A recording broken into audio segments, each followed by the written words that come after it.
نماز کے بعد مصلی پر بیٹھنا. نماز کے بعد بیٹھنے کی کم از کم مقدار کتنی ہونی چاہیے؟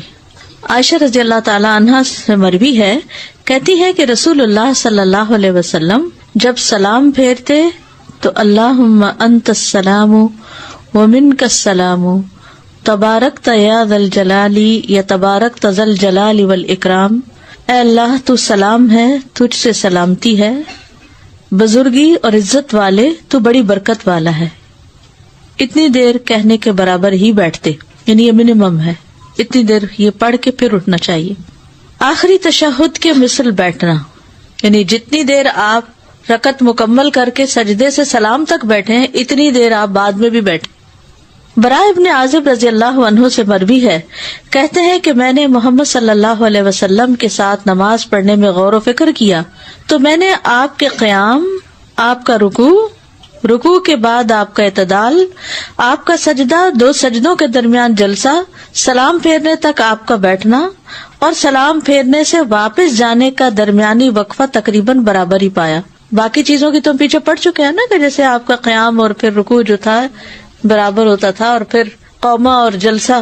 تو یہاں پر کیا ہے کہ اتحیات مکمل کرنے تک جتنا وقت لگتا ہے، سلام پھیرنے کے بعد بھی کم از کم اتنی دیر آپ بیٹھتے تھے مصلی پر. یہ بیٹھنا بہت فائدے کا ہے، یعنی عام طور پر لوگ بس سلام پھیرتے ہی اٹھ جاتے ہیں. کم از کم فرض نماز کے بعد آیت الکرسی پڑھنا، اللہم انت السلام منک السلام ربی اعنی علی ذکرک و شکرک، اور 33 دفعہ جو ہے سبحان اللہ الحمدللہ کی تسبیحات وغیرہ کرنا. فرشتوں کی دعائیں ملنا. ابو ہریرہ کہتے ہیں کہ رسول اللہ صلی اللہ علیہ وسلم نے فرمایا، جب تک تم اپنے اس مصلی پر بیٹھے رہو جہاں تم نے نماز پڑھی تھی اور بے وضو نہ ہو تو فرشتے دعا کرتے رہتے ہیں. کیا دعا؟ اللہم اغفر لہ، اللہم ارحمہ، اے اللہ اس کی مغفرت فرما دے، اے اللہ اس پر رحم فرما دے. آپ دیکھیے کہ ہم اپنے لیے اتنی دیر دعا نہیں کر سکتے جتنی دیر پر فرشتے بھی ساتھ شامل ہو جاتے ہیں. ہم مختلف دعائیں پڑھ رہے ہوتے ہیں، فرشتے ہمارے لیے یہ دعائیں کرتے جاتے ہیں، اور جس پر اللہ کی رحمت ہو جائے اس کا بیڑا پار لگ جائے، دنیا اور آخرت دونوں کی اس کی مشکلات آسان ہو جائیں. ابن جریج سے روایت ہے، انہوں نے کہا میں نے عطا سے پوچھا کیا آپ کو یہ بات پسند ہے کہ آپ نماز کے بعد نہ اٹھیں یہاں تک کہ اپنی تسبیحات سے فارغ ہو جائیں؟ انہوں نے کہا ہاں. میں نے کہا کیوں؟ انہوں نے کہا کیونکہ ہمارے شیوخ کہتے ہیں کہ فرشتے مسلسل اس آدمی کے لیے دعائیں کرتے رہتے ہیں جو اپنی جائے نماز سے کھڑا نہیں ہوتا جس پر اس نے نماز پڑھی ہو جب تک کہ اس کا وضو نہ ٹوٹے. پاکیزگی شرط ہے. انہوں نے کہا اور بے شک میں یہ پسند کرتا ہوں کہ یہ اجر و ثواب فرض نماز کے بعد کا ہو. میں نے کہا کیا آپ اس کو پسند کرتے ہیں کہ آپ کوئی بات نہ کریں یہاں تک کہ اس سے فارغ ہو جائیں؟ انہوں نے کہا ہاں اللہ کی قسم، لیکن لوگ ہمیں نہیں چھوڑتے، لوگ کوئی نہ کوئی سوال ضرور کرتے ہیں. بچے اس وقت آپ دیکھیں، آپ جو ہی سلام پہنتے وہ آ کے چمٹ جاتے ہیں، اور پھر آپ پڑھ بھی رہے ہوتے تو آپ کا منہ پکڑ پکڑ کے کہتے ہیں کہ ہماری بات کا جواب دو، نہ کہ جواب کچھ بھی نہیں ہوتا، کوئی بات نہیں ہوتی. جی ہاں، بڑے بھی یہی کہتے ہیں کہ جائے نماز کو پکڑ کے بیٹھ گئے.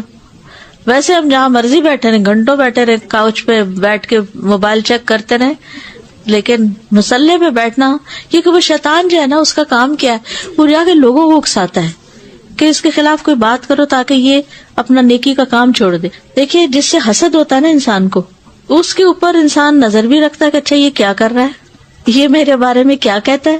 اچھا انسان جب طاق رکھتا ہے تو پھر وہ کوئی اچھا کام کرنے لگے تو انسان کو کیا ہوتا ہے، اس انسان کو تکلیف ہوتی. شیطان ہم سے حسد کرتا ہے، تو جب ہم کوئی اچھا کام کرنے لگتے تو شیطان کو تو آگ لگ جاتی ہے کہ یہ پھر شروع ہو گئے ہیں، اب کیسے روکوں. اب وہ کبھی تو خود آ کے وسوسے ڈالتا ہے، جب بندہ نہیں سنتا کچھ پھر کسی کو کہتا ہے اچھا تم اس کو کچھ کہو، اس کے دل میں جا کے ڈال دیتا ہے. تو اسی طرح من الجنتی والناس، یہ دونوں طرح کے لوگ ہوتے ہیں، جو یعنی شیطان بھی اور جن بھی، دونوں ہی انسان کو ہر نیکی کے کام میں اس کے رکاوٹ ڈالتے ہیں. تو ان کا مقابلہ کرنا ہے، تب جا کر انسان کے معاملات درست ہوتے ہیں. سب کام اسی وقت اکٹھے ہو گئے، اٹیک ہو گیا ایک. بالکل فجر کے بعد طلوع آفتاب تک بیٹھے رہنا، فجر کی نماز کے بعد جب تک سورج نہ نکلے بیٹھے رہنا. دیکھیں یہ جو بچے جب بڑے ہو جاتے ہیں نا اور مڈل ایج ایک طرح سے آ جاتی ہے یا انسان کا بڑھاپا شروع ہوتا ہے تو وقت بڑا اچھا ہوتا ہے کہ بہت سی چیزوں سے انسان کو یعنی اس طرح کی فراغت ہو جاتی ہے جس سے چھوٹے بچوں کے ساتھ یہ بہت مشکل ہے. وہ اس وقت یا تو کھانا مانگنے لگتے ہیں یا رونے لگتے ہیں یا انہیں واش روم جانا ہوتا ہے, یا یعنی کوئی نہ کوئی چیز, تو انسان پھر کیسے مصلی پہ بیٹھ سکتا ہے؟ وہ تو چلتے پھرتے تسبیحات پڑھ رہا ہوتا ہے.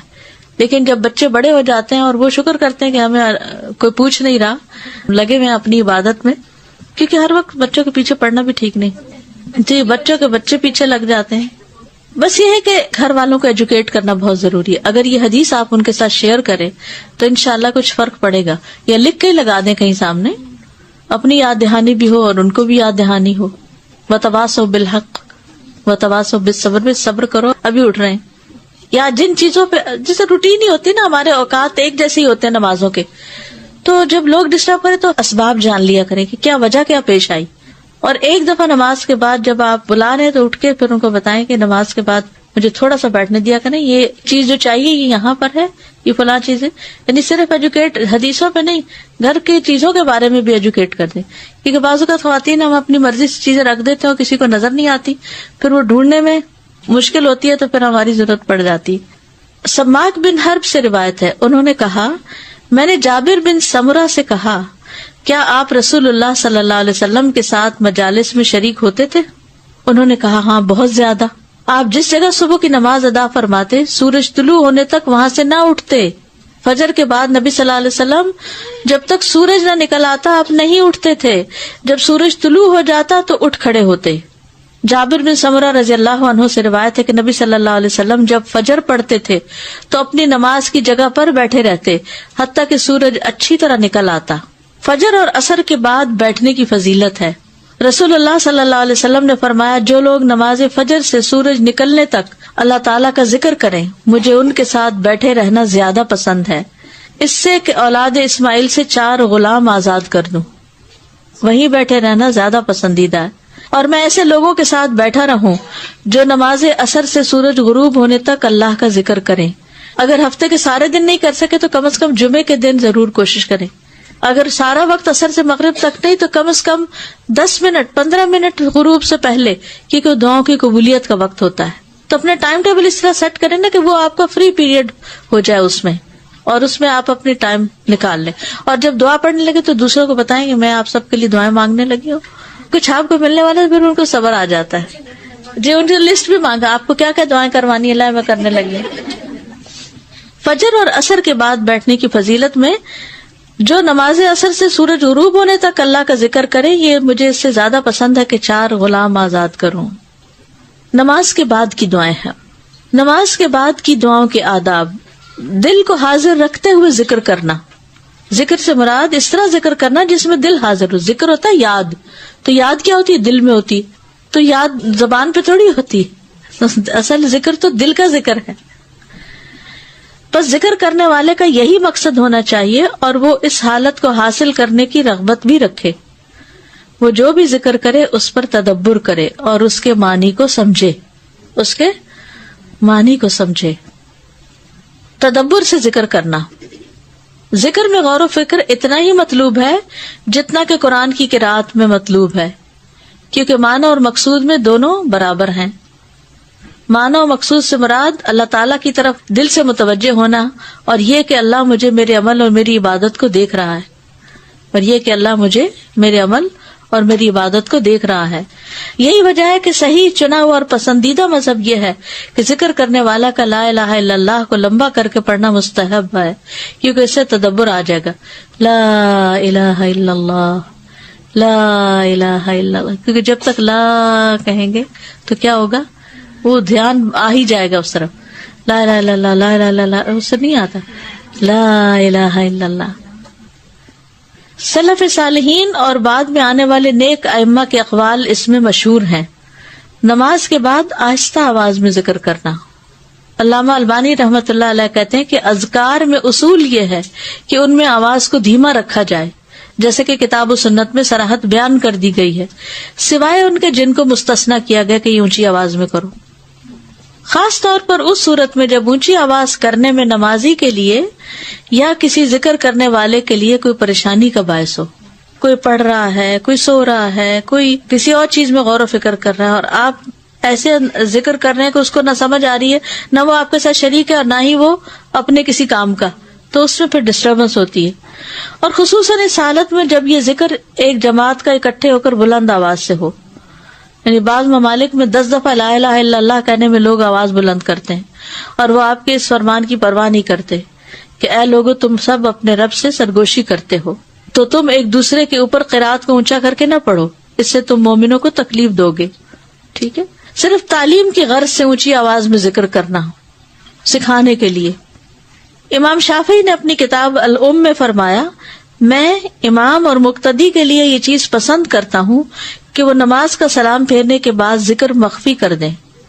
ہاں اگر کوئی امام پسند کرتا ہو کہ لوگ اس کا ذکر سن کر اس سے سیکھ لیں تو وہ اونچی آواز میں ذکر کر سکتا ہے. جیسے بچوں کو سکھانے کے لیے سبحان اللہ سبحان اللہ سبحان اللہ تسبیح پڑھ رہے ہیں، آیت الکرسی پڑھ رہے ہیں، بچے کو آپ ساتھ نماز پڑھا رہے ہیں تو اس میں کوئی حرج نہیں، یہاں تک کہ جب وہ خیال کرے کہ اس سے لوگوں نے سیکھ لیا ہے تو اس کے بعد وہ پھر دل میں پڑھنا شروع کرے. جیسے کلاسز میں بھی ہوتا ہے نا کہ شروع میں اونچی آواز میں کہلوا کہلوا کے پڑھواتے ہیں، پر کہتے ہیں بلند آواز سے پڑھے، کیونکہ پتہ نہیں چلتا کہ چپ کر کے کوئی پڑھ بھی رہا ہے کہ نہیں پڑھ رہا. بعض لوگ تو بلند آواز میں بھی گم ہو جاتے ہیں، تو اس میں یہ ہے کہ جب سیکھ جائے انسان تو پھر بلند آواز سے نہ پڑھے، پھر آہستہ ہی پڑھے. کیونکہ اللہ سبحانہ وتعالیٰ فرماتے ہیں وَلَا تَجْهَرْ بِصَلَاتِكَ وَلَا تُخَافِتْ بِهَا، تم نہ اپنی قرات کو اونچا کرو اور نہ ہی بالکل دھیما، یعنی دعا کرتے ہوئے. ٹھیک ہے، صلات کا معنی کیا ہے؟ دعا. البانی کہتے ہیں سنت سے جو ثابت ہے کہ سری نمازوں میں امام بعض اوقات قرات کو ظاہر کرے تاکہ لوگوں کو سکھا سکے، جیسا کہ صحیح ہے اور دوسری کتابوں میں ہے کہ نبی صلی اللہ علیہ وسلم ان کو ظہر اور عصر کی نماز میں کوئی نہ کوئی آیت سنا دیتے تھے. یہ صحیح ابو داؤد میں ہے. اور عمر رضی اللہ عنہ سے صحیح ثابت ہے کہ آپ لوگوں کو دعائے استفتاح سبحانک اللہم اونچی پڑھ کر سناتے تھے. اسود بن یزید کہتے کہ عمر ہمیں یہ اونچا سناتے تاکہ ہمیں سکھائیں. میں کہتا ہوں کہ جب نماز میں ایسا جائز ہے تو تعلیم کی غرض سے نماز کے بعد ایسا کرنے میں بالولا جائز ہے. یعنی حضرت عمر نے اگر نماز کے اندر ایسا کیا ہے تو نماز کے بعد بھی کوئی حرج نہیں ہے. ٹھیک ہے. نبی صلی اللہ علیہ وسلم کا صرف تعلیم کی غرض سے اونچی آواز سے ذکر کرنا. ابن عباس نے خبر دی کہ نبی صلی اللہ علیہ وسلم کے عہد میں جب لوگ فرض نماز سے فارغ ہوتے تو بلند آواز سے ذکر کرتے، اور ابن عباس فرماتے ہیں کہ میں ذکر سن کر لوگوں کی نماز سے فراغت کو سمجھ جاتا. البانی کہتے ہیں کہ میں گمان کرتا ہوں کہ جو ابن زبیر رضی اللہ عنہ نے نبی صلی اللہ علیہ وسلم کی دعا لا الہ الا اللہ وحدہ لا شریک لہ اونچی آواز سے روایت کی، اور ابن عباس بھی تکبیر اونچی آواز سے پڑھنے کی طرف اشارہ کیا، تو میرا یہ خیال ہے کہ کچھ مدت تک آپ اونچی پڑھتے رہیں تاکہ لوگ سیکھ لیں، پھر اس کے بعد جب سیکھ لے تو آپ کیا کریں؟ خاموشی اختیار کریں، دل میں پڑھیں. اور اس کی وجہ یہ ہے کہ وہ عام روایات جو ہم نے اس کے اور دیگر روایات کے ساتھ لکھی ہیں ان میں سلام پھیرنے کے بعد لا الہ الا اللہ اور نہ ہی تکبیر کا ذکر کیا ہے. اور کبھی بیان کیا جاتا ہے کہ آپ نے نماز کے بعد ذکر بیان کیا ہے، اور یہ بات بھی ذکر کی گئی ہے کہ آپ بغیر ذکر کر کے ہی چلے جاتے تھے. ام سلمہ نے آپ کا وہاں رکنا بیان کیا، اور یہ کہ آپ نے اونچی آواز میں ذکر نہیں کیا، اور میرا خیال ہے کہ آپ دھیمی آواز میں ذکر کرتے تھے. یعنی بیسک نارم کیا ہے؟ دھیمی آواز میں ذکر کرنا، الا یہ کہ کبھی سکھانے کی ضرورت ہو. سازا یہ جو فجر کے بعد اور عصر کے بعد بیٹھنے کا ہے تو مجھے بعض اوقات تھوڑی سی کنفیوژن ہوتی ہے کہ جیسے مصلی پہ جائے نماز پہ بیٹھے ہیں، سم ٹائم ایسا ہوتا ہے ہماری پریگنینسیز چل رہی ہوتی ہیں، یا پھر ایسی ہوتی ہے کہ ہم نیچے اسی جگہ پر نہیں اتنی دیر بیٹھ سکتے، تو کیا ہم اس کے برابر پڑے ہوئے کسی کاؤچ پہ، صوفے پہ یا بیڈ پر بیٹھ کے وہی تسبیحات اپنی کر سکتے ہیں؟ جی ہاں کر سکتے ہیں. معذور کے احکام ہے نا، جیسے معذور اگر کھڑے ہو کر نماز نہیں پڑھ سکتا تو کیا کرے؟ بیٹھ کے نہیں تو لیٹ کے. تو معذور کی نماز تو اسی طرح ہو جائے گی ایز لانگ ایز آپ کی نیت ہے اس طرح پڑھنے کی. جسٹ اے سائڈ پوائنٹ استاذہ جی کہ یہاں تو نماز کے بعد کے اذکار کی بات ہوئی، بعض اوقات دیکھا گیا کہ کچھ بہنیں نماز کے اندر بھی سجدے کی دعا یا تشہد کی دعا کچھ اس طرح ذرا سی اونچی آواز میں پڑھنے لگتی ہے تو ساتھ والا نمازی کافی وہ ڈسٹرب ہوتا ہے. تو کوئی ایسی چیز نہیں کرنی چاہیے کہ جس سے اپنی نماز تو بہت اچھی ہو جائے مگر دوسرا خلل میں آ جائے. دوسروں کو تکلیف سے ہمیشہ بچائیے. اسی سے ریلیٹڈ میرا بھی سوال ہے. میرے ایک کزن ہے تو وہ اونچی آواز میں نماز پڑھتے ہیں ہر وقت. وہ کہتے ہیں کہ جب میں آرام سے پڑھتا ہوں تو مجھ سے غلط ہو جاتی ہے ساری نماز، تو جب میں اونچی آواز میں پڑھتا ہوں تو پھر میں کتنی اونچی پڑھتے ہیں؟ ہم سنتے ہیں نہیں اتنا تو نہیں پڑھنا چاہیے کیونکہ سنت یہ نہیں ہے. ہاں جب وہ پڑھ رہے ہوتے ہمیں آواز آتی کہ وہ کیا پڑھ رہے، مطلب سارا ہمیں پتہ پڑ جاتا ہے اتنا. تو اس طرح مطلب یعنی کرنا اتنا ہو صحیح کہ اپنے آپ کو سنا لے.